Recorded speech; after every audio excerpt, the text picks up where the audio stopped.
Nasa labas po ba o nasa loob ba ng bansa?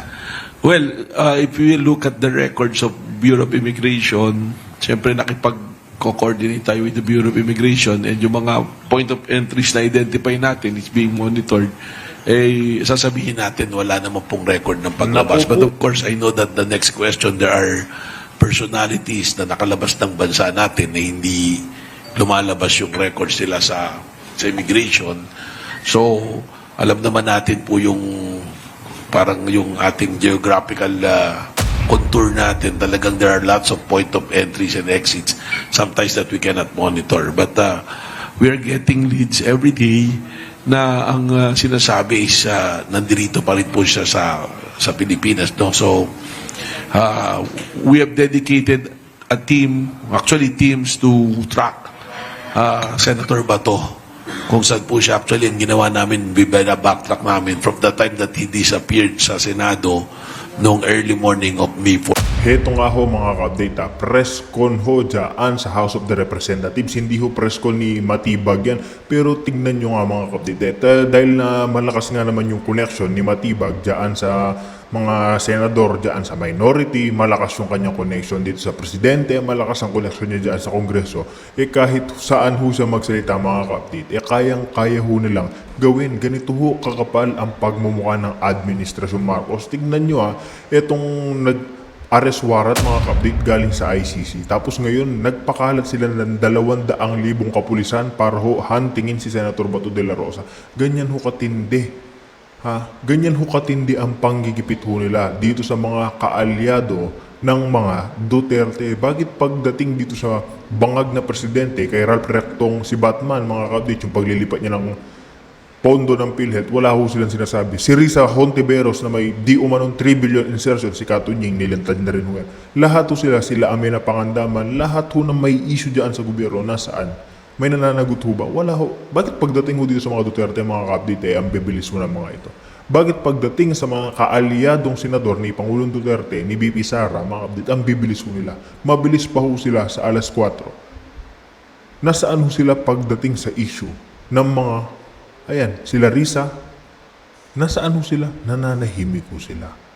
Nananahimik ho sila. Ginigipit lang ho nila. Sinong isusunod nito kasunod si Senator Bato? Ayun ho, si Senator Bongo, si Senator Marcoleta, si Senator Cheese, lahat ho ng mga kasama nila dyan sa majority, mga ka-update, gigipitin ho netong NBI. Isa pa, si Atty. Harold Respicio, mantagin po ninyo, pati yan kakasuhan din ho. Bakit ito? Kasi nga ho nagsasalita ng laban.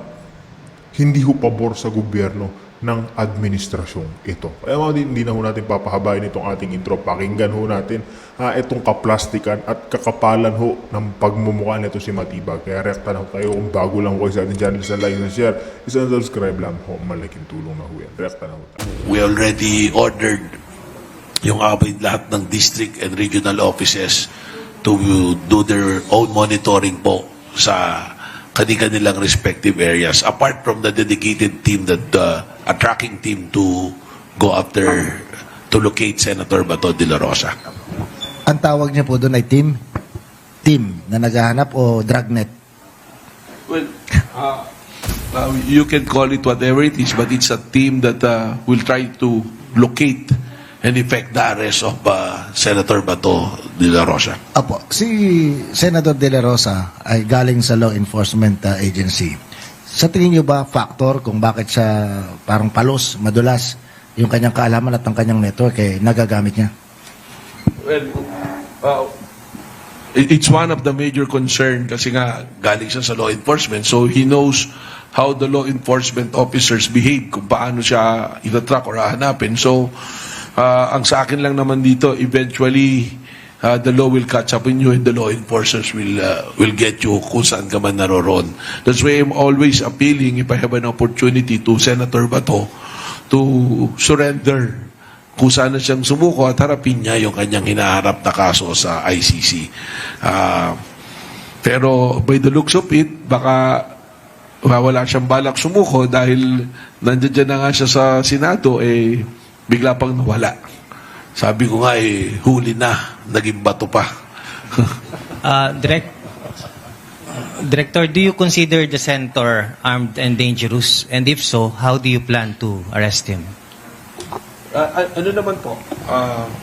It's our standard protocol. If we're doing search or locating a fugitive from justice, ang presumption namin lagi is armado yan at delikado yung magiging approach. So, ang instruction po natin sa ating mga law enforcement, sa ating mga NBI agents, is to proceed with caution every time na halimbawa nag-positive na or even doon sa area na suspected na talagang nandoon siya, is kailangan maging maingat po sa pag-uli dahil that's always the presumption. Especially Senator Bato, who used to be chief of police natin, a major law enforcement natin dito sa Pilipinas. At the same time, what happened doon tayo sa Senado, it shows yung factor na yan na maaaring talagang armado po yung tao na ito.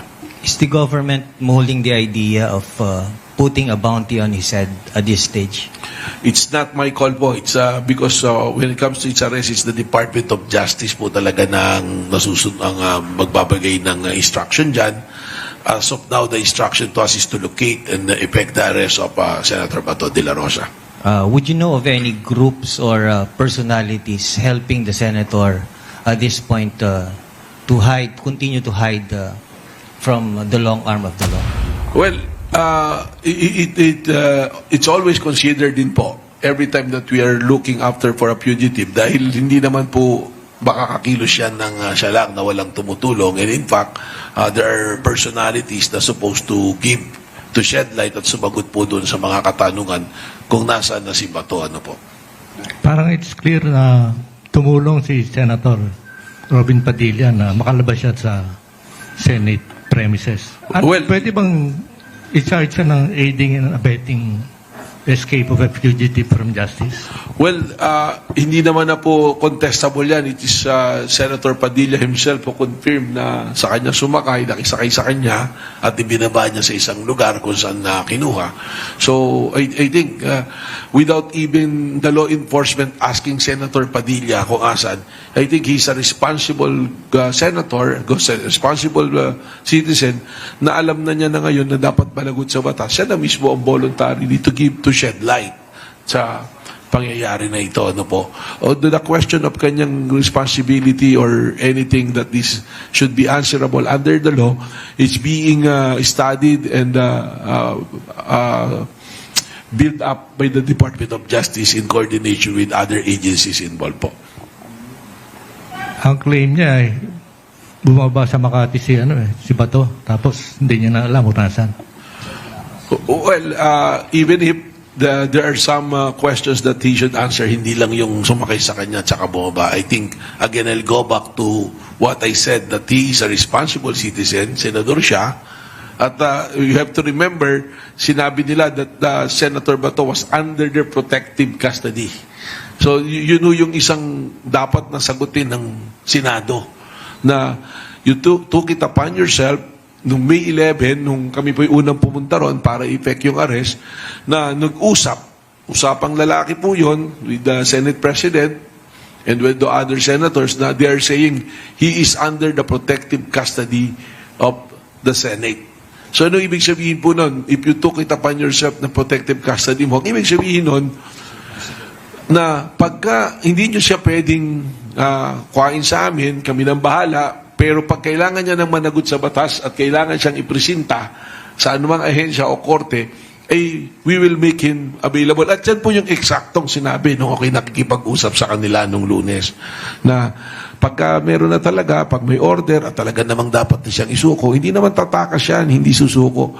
So, that is protective custody. I will make an example for our public to easily understand. Pumasok ka halimbawa ng isang department store, pinaiwan mo yung bag mo. Sa anong ibig sabihin nun? Ipinagtiwala mo sa kanya yung bag mo na yon, binigyan ka ng numero, sila yung may kustodiya ron. Pag nawala yan, may nangyari dyan sa gamit na yan, at kukunin mo na yon, at hindi mo mabalik, sino pa mananagot? Yung may hawak ng gamit na yon. Dahil you took it upon yourself that you will secure it. Baka yata ang pinagtataka nga rito, baka iba yung definition ng Senado rito sa protective custody, hindi nyo pwedeng hulihin, pero pwede naming patakasin. Mahirap po yata pagka ganun yung naging sistema natin. Because it will set a bad precedent right now na yung Senate pwede palang pagtaguan ng isang pugante. So, ibig sabihin, kung ikaw may bala kang maging professional criminal at maraming means ka to be a senator, magsisenador ka. Para paghuhulihin ka, nandoon ka lang sa Senado. I think kailangan ma-realize natin yun because napapansin ko po there is a breakdown of law and order right now.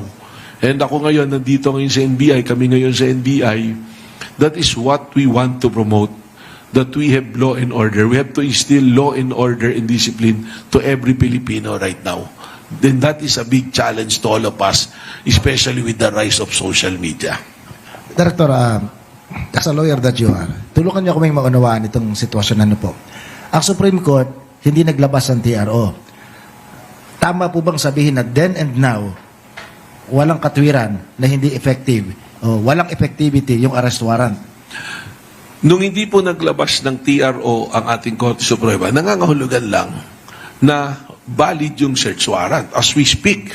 Ibig sabihin kasi, hindi lang po TRO, yung status quo ante na request nila. Ano po ibig sabihin ng status quo ante? Yung babalik ka sa hindi yung present status, yung noon. Ibig sabihin, bago nagkaroon nitong presence nung arrest warrant. So as of now, there is an order from the Department of Justice to effect an arrest, absence of the TRO from the Supreme Court. So we have to effect the arrest as the law enforcement agency. So yung tumutulong sa pagtatago sa isang pugante dahil sa isang valid arrest warrant, ano po ang pwedeng parusa ron? Marami po yan, depende kung ano yung pagkatao. Meron po siyempre yung obstruction of justice dyan, tapos yung harboring mo ng criminal, ano po. So una-una dyan yung harboring, obstruction of justice. If you're a government official, working in the government, mas komplikado po yan because we have the Code of Professional Responsibility tsaka yung Republic Act 3019. So yan po yung mga possibility pwedeng harapin po ng mga taong tutulong po dito. That's why I encourage the public, it is the duty of every Filipino citizen na kung may nakita kayong isang pugante, the likes of Senator Bato, to report it to the law enforcement agency so that we can arrest the person that is being fugitive. Lalampas po ba ng 6 na taon ng pagkakabilanggo? Ang malaki po yung penalty niyan. Depende pa po dun sa degree, no? So pwede lalagpas pong- po ng 6 na taon. Again, speculation. So kung mapapatunayan na talaga nag-harbor ng isang pugante ang isang senador, hindi pwedeng sabihin na sila may immunity from arrest kung ang parusa ay 6 na taon pataas. Well, that is established that any crime committed by any members of the Congress, whether it's House or Senate, if the penalty is more than 6 years, you are not covered by the immunity from arrest. So, pwede po yan. Pero yung obstruction of justice, ilan yung penalty daw kung sakali? I'm not really sure of what is the penalty, pero sabi ko nga there are other crimes na pwedeng pumasok, so it will come out with a bigger penalty. Parang lumalabas kasi na hindi lang si Robin ang involved dun sa pagtakas. Well, that is something that we have to investigate. Ano po? So- We don't want to have speculation. Alam niyo po, kami sa NBI, we proceed from facts in relation to the law and in relation to the procedure established already by the Bureau. Hearing that, Director, may chance na maraming maging pugante na senador. I don't want to go there, no? Kasi that is already an assumption. Pero ang sa akin lang po, my biggest question right now is, nung inilagay mo sa protective custody ng Senado yung inyong colleague at kasama, you should be responsible na pag kailangan siyang humarap sa batas or sa anumang korte or ahensya, you will be able to produce that person based on that commitment. Although, I'm not saying that there is a legal basis for the protective custody. It's more of a matter of courtesy to a co-equal branch from the executive to the legislative. Direk, when you made that visit on May 14, nagkaroon ba kayo ng pagkakataon to have a one-on-one talk with the senator? And if so, meron ba kayong inkling na that he was May up to 11, something? ano po? May 11. That Hindi, was up hindi to po. something. Hindi na po nakaharap sa akin si si Senator Batos. That's why he was not able to see the warrant and read the warrant. Ano po? So that he is entitled to, kung serve yung warrant, ba, ordinary citizen, there's a warrant, you're always entitled to call your lawyer. Para kung may question, may katanungan dun sa warrant, it will be raised. Pero mali naman po yung lawyer, sasabihin sa kanya i-serve yung warrant at siya magsiserve. Wala pong ganon. Sigurado po ako ron, that's under the rules of court. Hindi, baka kasi ang iniisip ni attorney is let me be the one to serve the warrant, di ba? Yung pong putukang naganap, ano na po ang nangyari sa investigation ng NBI? Well, we already have investigation na sarili namin. It is consistent with the findings of the CIDG, which was reported by CIDG. Good morning, Kong Sia. Kasi parang ikaw na matanong rito. Masyado na. So, tapos na po yun sa amin dahil we made a submission to the DOJ noong ano po namin, aming findings. Yes, sir. Direk, in everything that transpired nung gabi na yon, sa pagtataya ninyo, and pwede niyong sagutin o pwedeng hindi, meron ba kayong nakikitang pananagutan, hindi lamang nung mga senador na lumulutang ngayon ng mga pangalan, kundi specifically yung Pangulo ng Senado? It is an ongoing investigation being conducted by the Department of Justice.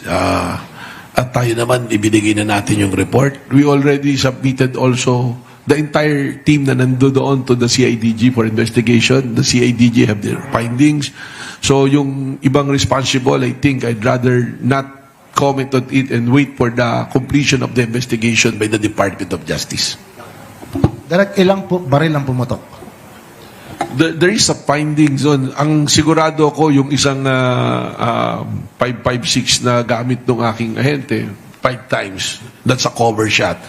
Pero there are reports na naririnig ko that parang 40 plus talaga yung bullets na pinutok.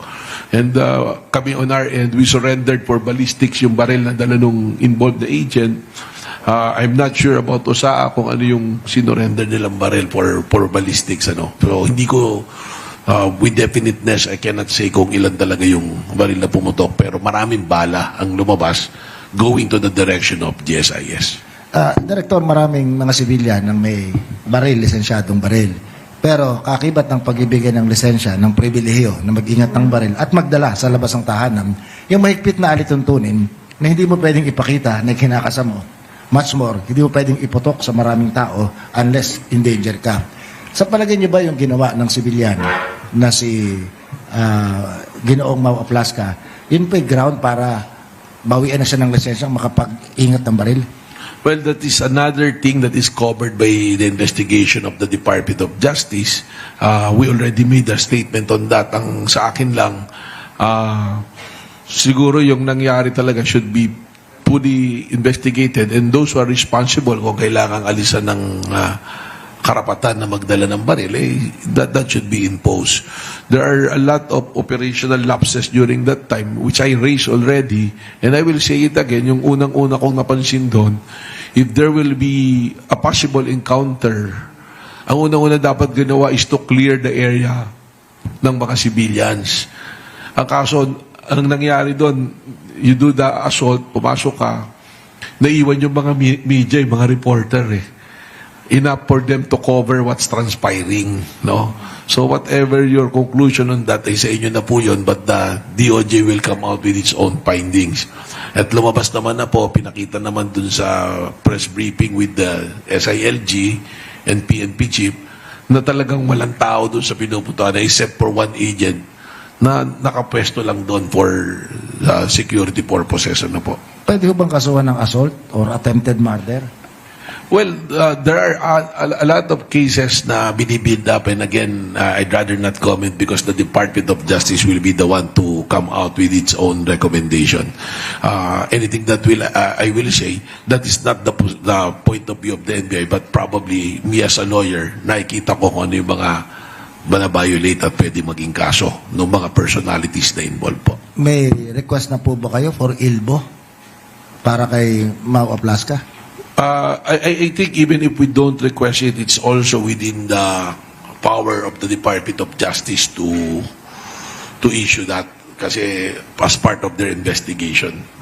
Meron pong mga kumakalat na impormasyon na mayroon daw bodyguard ng isang nagpapakilalang matapang na senador ang kasama sa pumutok. Covered din po na investigation. I've heard those reports. It's being covered also by the Department of Justice. Ano po?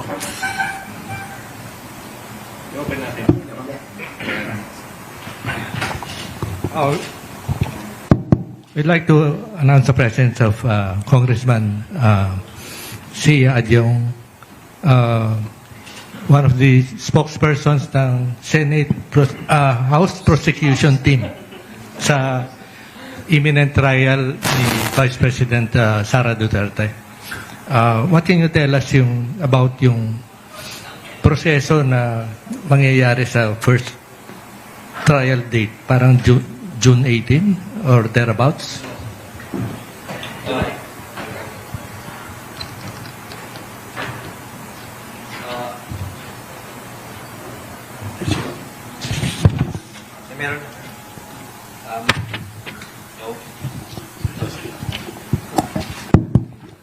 Hello, bismillahirrahmanirrahim. Assalamualaikum warahmatullahi ta'ala wa barakatuh. Magandang umaga po sa ating lahat.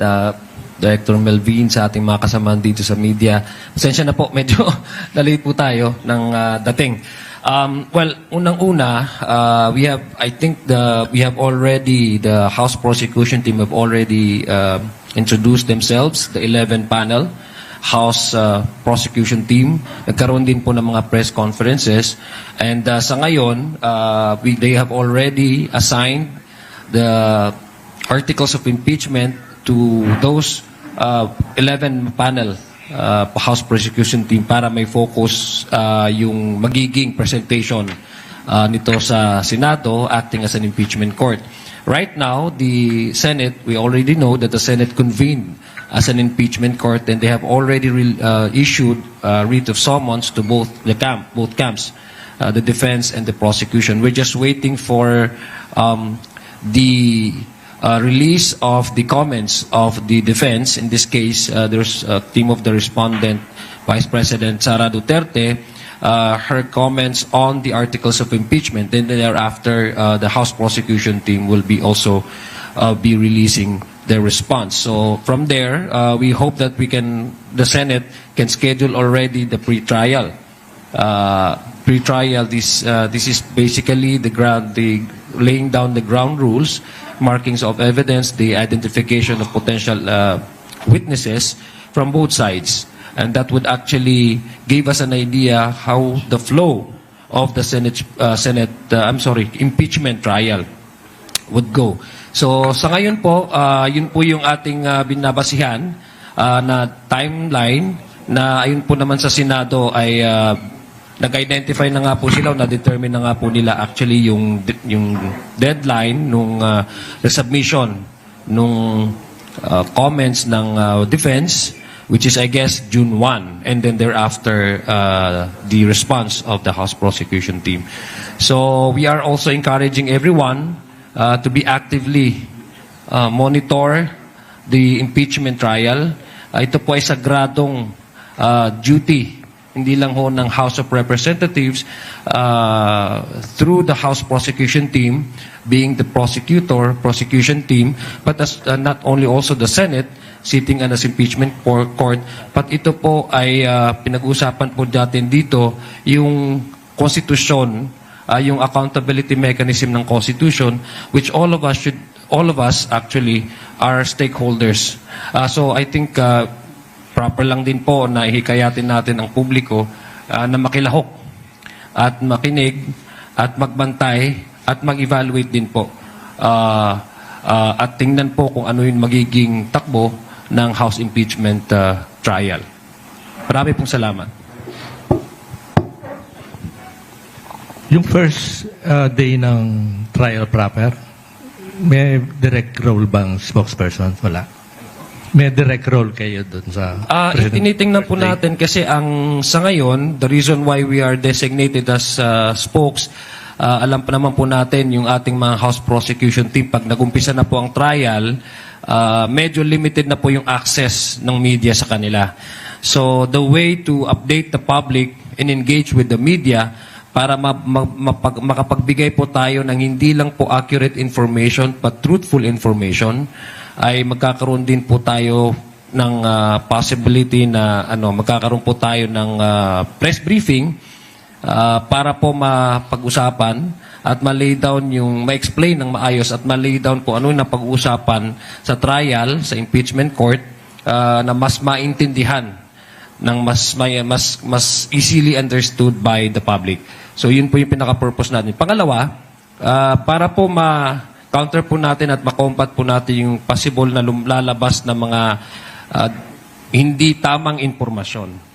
I think that's one of the reasons why nagtalaga po ng House spokes, dahil para ma-counter po yung mga naratibong hindi tama. Kasi ang purpose po talaga kung bakit meron tayong ganitong impeachment, dahil unang-una gusto rin po ng taong bayan ng closure, di ba? Matagal na po natin na pag-uusapan ito, invested na po ang tao dito. So ang pinaka-purpose po talaga ng House Prosecution Team is to give clarity to the public. And the way to do that is to combat the rising of fake news. Alam mo po natin 'yon.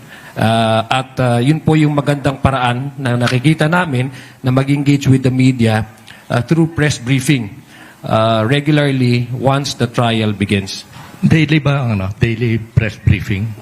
Titingnan po natin yan kung ano yung magiging suitable na schedule. Kasi ipapattern din po natin dyan sa days where the Senate would determine yung actual trial. Titingnan po natin yan kung ano yung development ng korte, kung paano po nila ipapakinggan yung mga ebidensya at paano po nila papag-uusapan itong mga articles na ito. So definitely every time na magkaroon po ng trial, thereafter ang naiisip po namin is to hold the press briefing.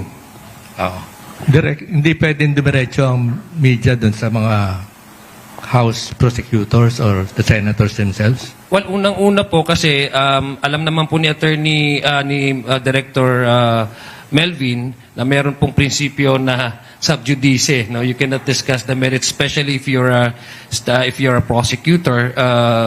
I think it's not proper. It's not the right way for prosecutor to discuss matters outside of the court. Pangalawa, syempre bawat both sides may strategy po yan eh. So hindi natin kontrolado kung anong magiging tanong ng media. So in order to avoid a possible giving out of information, mas maigi na meron tayong mayroong spokesperson to speak on behalf of the House Prosecution Panel. At para po hindi masyadong burdensome sa ating mga prosecutors to engage with the media while studying with the articles that they will be presenting, the evidences that they will be presenting to the court. Congressman, nabanggit nyo na isa sa magiging katungkulan nyo ay yung paglaban sa fake news. Reserve ko sana kay Professor ang tanong, pero tanong ko na rin sa inyo. Alam naman natin, it's a battle of optics. Battle of the heart, hearts and mind.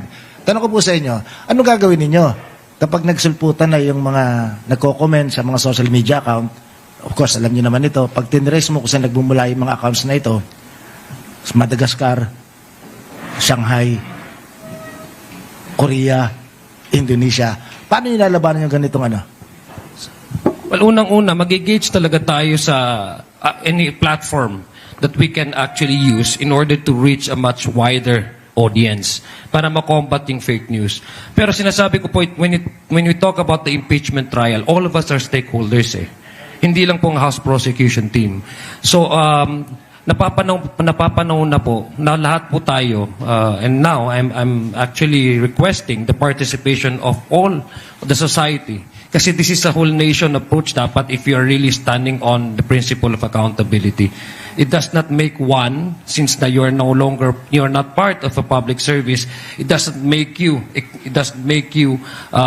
kumbaga parang non-participative in a discussion where we're talking about the accountability mechanism of the Constitution and promoting and upholding the Constitution. So if we are actually in favor of, making sure that our Constitution is alive and well, all of us should also help in preserving the sanctity of the impeachment court. Meaning, we need to combat the fake news. No.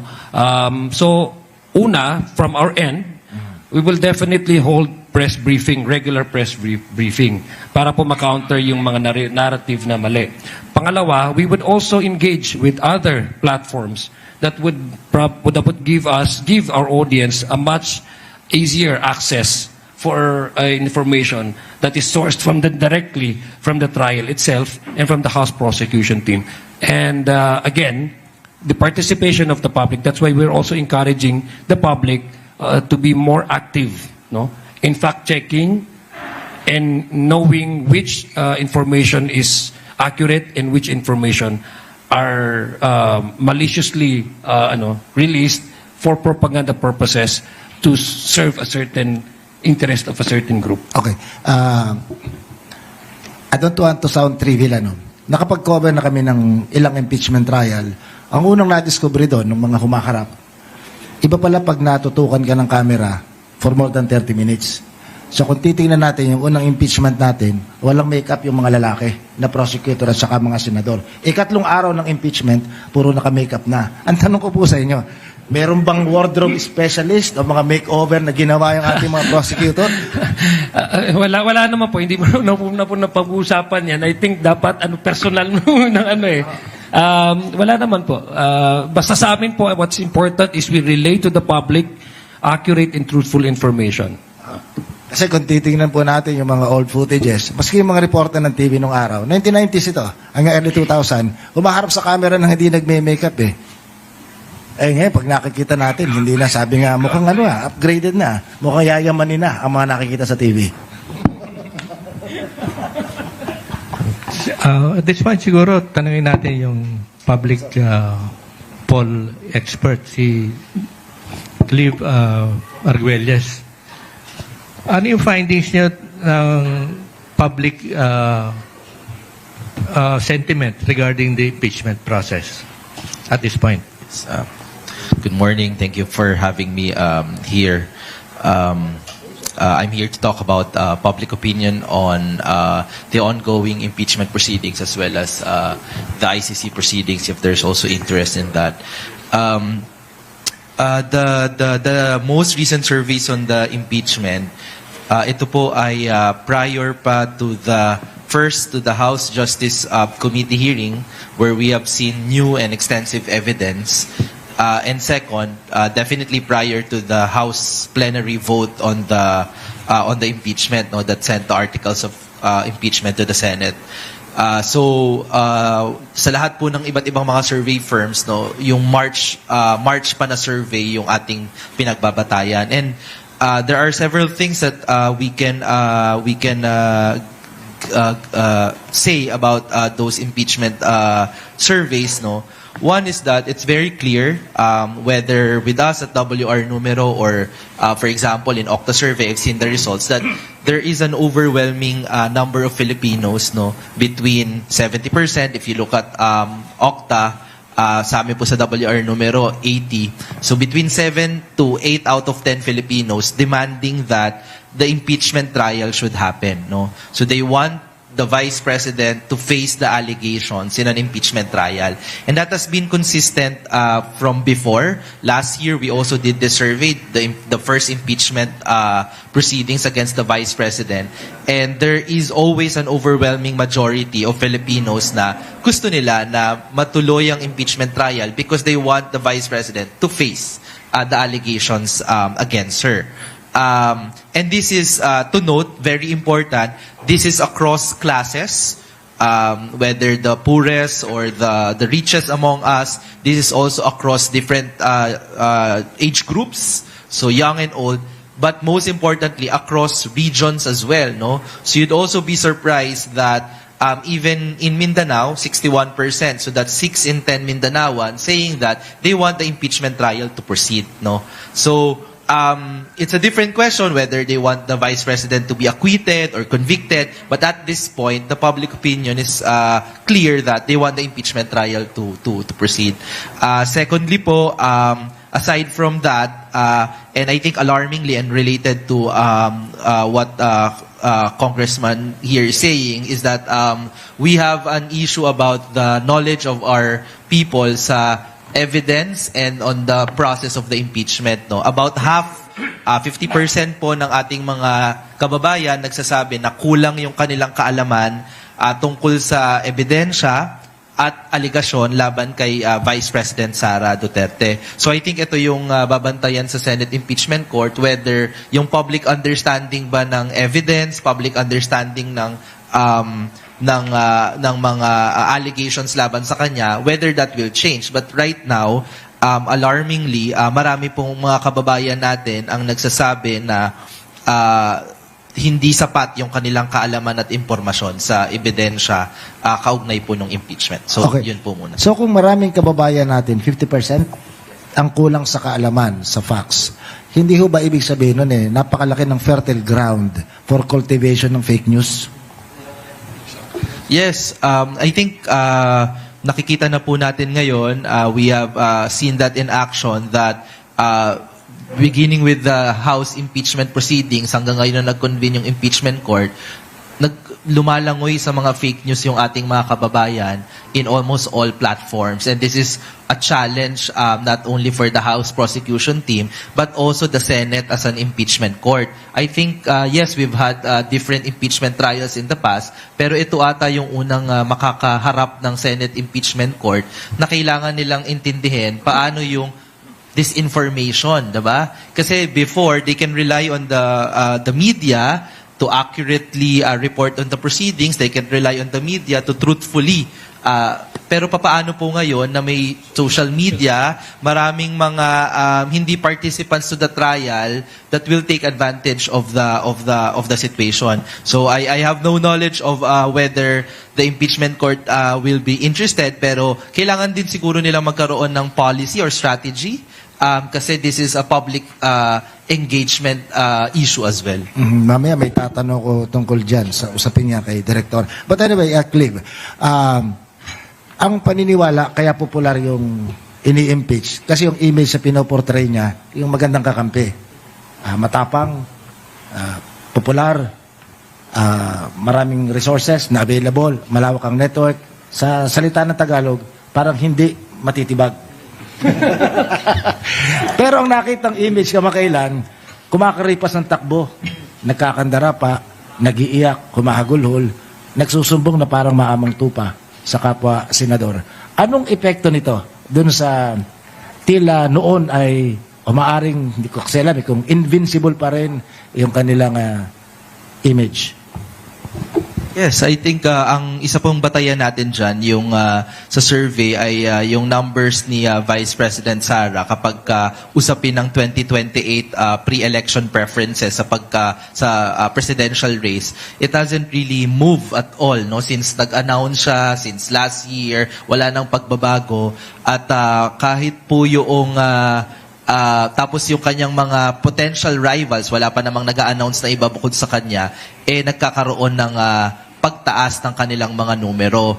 I see that in a way na very concentrated na po yung support kay Vice President Duterte if you look at the numbers in a specific part of the Philippines, no? Syempre malaking bahagi niyan ay galing talaga sa hometown nila, no? Davao City and then the neighboring areas in Mindanao. Pero for the rest of the Philippines, I think ang clear po ay nababasag yung imahe ng katapangan noong buong Duterte family and their allies. Kasi meron tayong, sa mga nag-aaral ng Philippine politics, di ba? Meron tayong pagtingin, no? Dati pa, no? Dahil pagka bumabalik tayo, ating mga datu, ating mga raha, may idea tayo na dapat yung leader natin may certain level of lakas, di ba? Pero nakikita natin yung paghina kasi sina Vice President Sara hindi masyadong sumaharap dun sa mga alegasyon, never naman sila nag-participate dun sa House proceedings. And then you have of course the key allies, Senator Bato de la Rosa, tumatakbo po sa kanyang arrest warrant, at hindi lang naman the first time, no? You also have the former spokesperson, Secretary Harry Roque, also a fugitive, diba? And si former President Rodrigo Duterte naman, sa ICC niya, hindi pa humaharap, never pa ding nag-allow yung defense team niya doon na mag-participate siya in person doon sa ongoing trial niya. Cliff, nabanggit mo yung parang nababasag yung imahe ng Katapangan. Naalala ko noon, may isang kapatid na naghamon ng boxing. Hindi sumipot. Tapos ang nakitang video na kumakalat, ang binubugbog ay isang bading. Yung bang mga ganong image, pardon na, kasi kayo sa WR numero, alam kong ano kayo mas OC pa kaysa sa amin pagdating sa ganyang mga malilit na bagay. May pag-aaral ba kayo kung yung seemingly sa mga kagaya namin karaniwang mamamahayag, walang epekto sa public image? Yan ba hindi ka napuportray na ganyang image nakakabasag dun sa alamat? I think kasi for the past years na sila po ay in power, yung Duterte administration, ganito din naman yung kanilang mga hamon, no? O magsuntukan tayo, o ipapapatay kita, o you face me, magharap tayo. Pero yung difference kasi noon, dahil I think may climate of fear among our politicians, ay hindi sila sinasagot sa kanilang hamon. Diba? Pag ang presidente, tinrete niya yung members of Congress na harapin niyo ko, wala masyadong sagot na natatanggap pabalik. Pero ngayon yung difference ay, nakikita kasi na humahamon sila, may sumasagot sa hamon, hindi pala nila mapangatawanan yung hamon. I think, alam naman po natin na ngayon, dahil babad sa social media, babad sa media yung ating mga kababayan, at parang, dahil sa Senado din, sobrang naging parang teleserye na po yung politika natin sa bansa. Malaking bagay po yung imahe, malaking bagay po kung ano po yung ipinapakitang karakter ng ating mga politiko at kasama dyan ng Duterte family na kung ganun po yung ipinapakita nila, I think may malaking effect yan. No?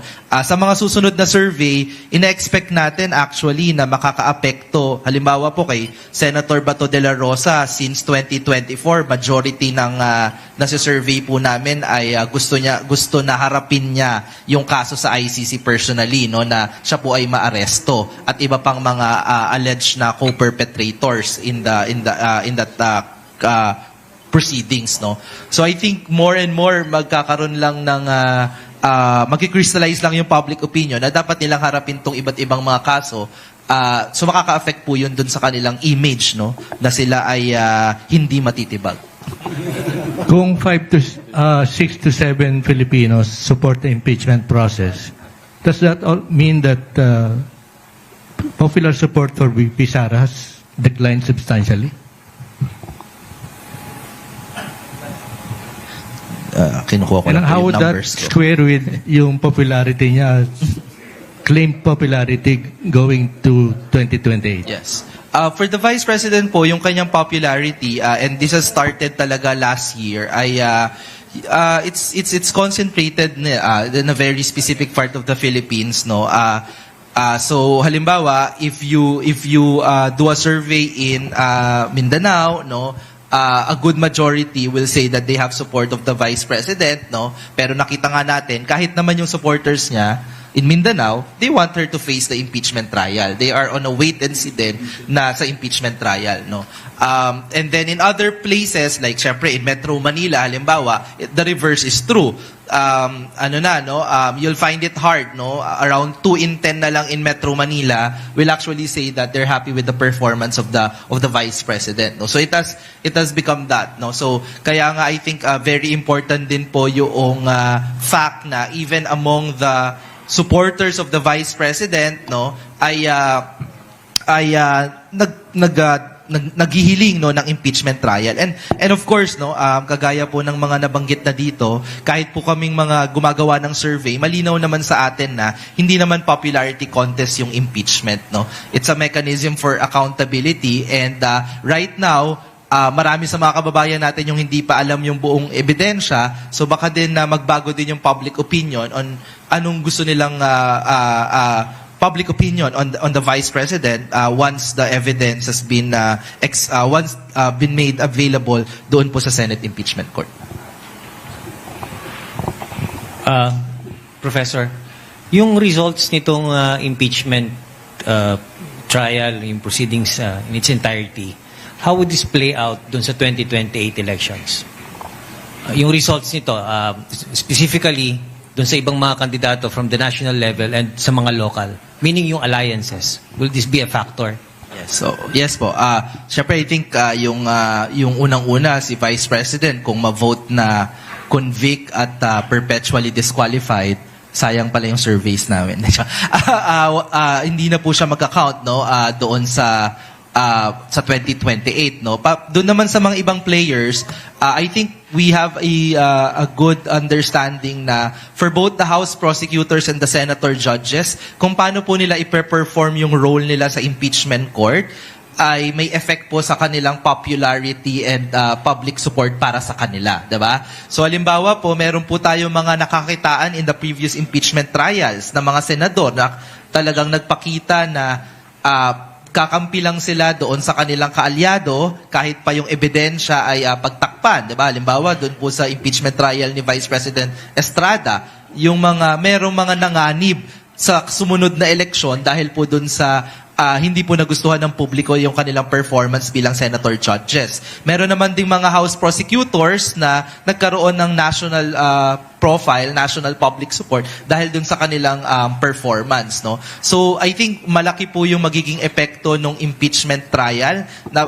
There's a lot of uncertainties, but definitely lahat po nung involved na participants doon from the Vice President herself to the allies of the Vice President, majority, minority senator judges and the prosecution team itself, no? Lahat po 'yun magkakaroon ng panibagong public perception yung mga kababayan natin. Walk us through dun sa March 13 to 16 results ng WR numero, where you reported that 39% of your respondents supported yung presidential bid ng Vice President. Tama ba yung figures ko, Yes po. Attorney? Professor. Kung sakasakali dito sa trial na ito, doon sa mga bailiwicks na meron yung pangalawang Pangulo, maapektuhan pa ba kung magkaroon ng conviction siya? At paano naman doon sa mga lugar kung saan medyo malapit yung bakbakan doon sa susunod na kandidato sa pagkapangulo? Yes po. So actually, meron din po kaming questions on the second choice, no? Kung sakaling yung kanilang first choice ay hindi available, no? Sino naman yung kanilang gustong iboto? Doon po sa mga sumusuporta kay VP Sara, meron pong dalawang pangalan na lumilitaw na maaari nilang i-consider second choice nila, no? Una po dyan, I think unsurprising naman si Senator Bongo, no? 47% of those 39% are saying na second choice nila si Senator Bongo. Sumunod po dyan ay si Senator Raffy Tulfo at 19%. No? So, meron din pong mga supporters ni VP Sara na kung di siya tatakbo, hindi siya makatakbo, maaring iboto nila si Senator Raffy Tulfo. Yun po yung isa sa very relevant na insight dito na kung hindi makatakbo si VP Sara, no? Tapos kung si dating Vice President Leni Robredo naman ay hindi makatakbo dahil hindi pa naman siya nagdedeklara at sinasabi niyang hindi siya tatakbo, ang pinakamalaking numero naman po ng second choice ay si Senator Raffy Tulfo, no? Among Leni Robredo supporters, gusto nila na si Senator Raffy Tulfo na lang yung kanilang iboboto, no? That's at 28%, no? So yun po, yun yung pwedeng dalawa. So nangangahulugan, mukhang may chance na ma-attract ni Senator Raffy yung mga voters ni Vice President Sara if hindi siya makatakbo at makakakuha din siya ng mga boto mula sa Robredo camp. May tanong pala ako kasi yung mga old enough na obserbahan ng politika ng Pilipinas, swing yung yung presidency. Simulan natin kay FM, senior, strongman. Ang ipinalit sa kanya, consultative na si Cory Aquino. Ang ipinalit kay Cory Aquino, decisive, strongman, Ramos. Ipinalit kay Ramos, consultative, not so strong man si Erap. Naupo si GMA, decisive, iron hand. Ang ipinalit sa kanya, consultative, Noynoy Aquino. Ipinalit kay Noynoy, strongman. Ipinalit ng Pilipino, dun sa strongman, another consultative, BBM. Yung bang trend na yan sa palagay mo, nagbago na? So, magandang observation po yan. And in fact, ginagamit namin siyang framework, yung pendulum ng populism versus reformism na mukhang nagsiswing tayo sa dalawang points na yon na minsan gusto natin ng very popular, may malasakit sa mga mahihirap, consultative, no? And then sometimes naman very reformist, no? Talagang cleaning the house, no? May agenda to portray good leadership, no? Manage the state, the affairs of the state, no?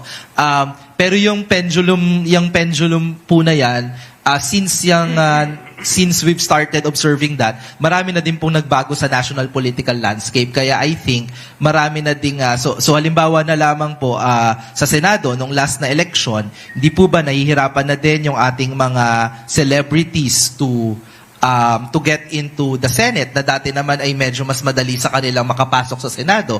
And kami pong bilang observers, sinasabi namin na because din nag-fragment na yung national media landscape natin, hindi na iisa yung pinapanood natin, hindi na iisang pelikula, iisang teleserye, isang series, yung kapangyarihan ng isang celebrity has also fragmented, no? Minsan nga, 'di ba, pwedeng kilala mo yung sasabihin ng anak mo, kapitbahay mo na eto, kilala mo ba to? Sobrang sikat nito sa pinapanood ko, but hindi mo pa siya kilala, hindi mo pa siya napanood. So, ganun din po yung tingin natin na malaki yung chance na magbago yung swing pa din doon sa presidential landscape given na napaka-fast po nung pag-evolve ng buong political landscape natin ngayon. Not to mention na yaan pong napakabago po sa politika ng ating bansa yung International Criminal Court. We've never had that in Philippine politics, no?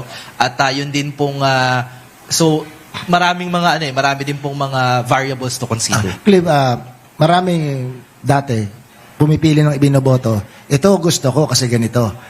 Pero bakit nagkisimulan na yata yung trend, kung nakita yun sa numero, na mas ang pinagbabatayan sa pagboto for what he or she is not? Ano po ibig sabihin? Ayoko dito kasi hindi ko ito kalahi. Ayoko dito kasi hindi ako gano'n, hindi ako kagrupo. Sabi nga ng ibang mga nakakwentuhan, dati hinahanap yung qualification. Ngayon, disqualification ang hinahanap sa pagde-decide. Para lang love affair, ano? Hinahanap yung disqualification.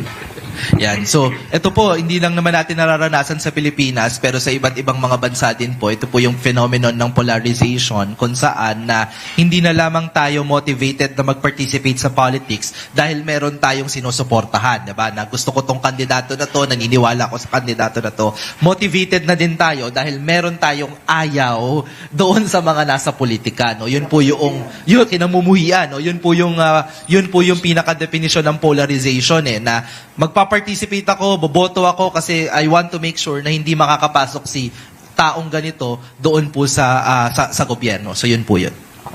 Professor, yung for lack of a better term, yung posturang pakipot ng dating pangalawang Pangulo,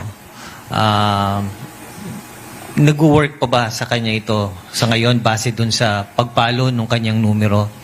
At pangalawang tanong, hanggang kailan niya pwedeng ma-utilize ito o masamantala ito para at least nandun pa rin siya sa yung relevance niya ma-maintain? Yes.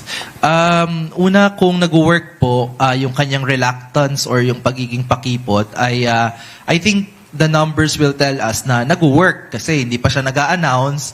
Sinasabi niya repeatedly na hindi siya tatakbo, pero tumataas po yung kanyang numero, no? Sabi ko nga, may halo effect both kay Vice President Lenny at kay Senator Raffy Tulfo. May halo effect, no? Habang nakabinbin kasi yung mga usapin kay VP Sara, parang meron siyang impeachment penalty. Habang di yun nasasagot, hindi naka-clarify kung siya ba ay talagang nagnakaw, may unexplained wealth, no? And all. May halo effect dun sa dalawang rivals, Kaya, parang my observation is that you don't have to actually do anything at this point, no, because you benefit, no, as kayo yung susunod, no, baka pagka may ginawa pa kayo, baka mawala pa yung halo effect na yon na niyayakap sila ng taong bayan. And then secondly, gaano katagal na pwedeng gawin? Matagal pa po kasi maaga lang namang nagdeklara si VP Sara, and that's not usual in Philippine politics. So technically, mukhang late lang yung ibang mga kandidato, pero masyado lang maagang nagdeklara si VP Sara. Pero mahaba pa naman yung runway bago po yung 2028 elections. But of course, the question is, enough ba yung magiging paghahanda, no, ng iba't ibang kampo kung hindi pa sila magde-decide ngayon. And I think kaya yung mga supporters ni VP Lenny ngayon pa lang kinukumbinsi na siya na i-consider yung pagtakbo. Sige, at this point, Sige, bago. I suggest Kaya bago, natin sa media, baka makawala yung tanong kay Director. Tanong ko Oo, lang. baka. Director, yung NTC nire-require na lahat ng SIM card nakarehistro na. Meron pa rin fake news. Ang tanong ko po sa inyo, yung hiding in the cloak of anonymity ng mga nagpo-post ng mga fake news, totoo bang anonymous sila o may kakayahan kayong makalawit ang mga ito? Well, actually, hello. Actually, marami na po kaming na-take down na mga fake accounts. We just not reporting it. But we're doing it on a day-to-day basis. We have coordination already with Meta and they're very supportive. And from the time na dumating po ako sa bureau, I think we already take down about mga more than 2,000 accounts na po na wala talagang identity, personality, and some of them are now facing charges and some of them are under investigation. Ano po. So, tama-tama nandito si Kong Sia. We are probably proposing a bill na gawing batas yung tungkol po doon sa pag-monitor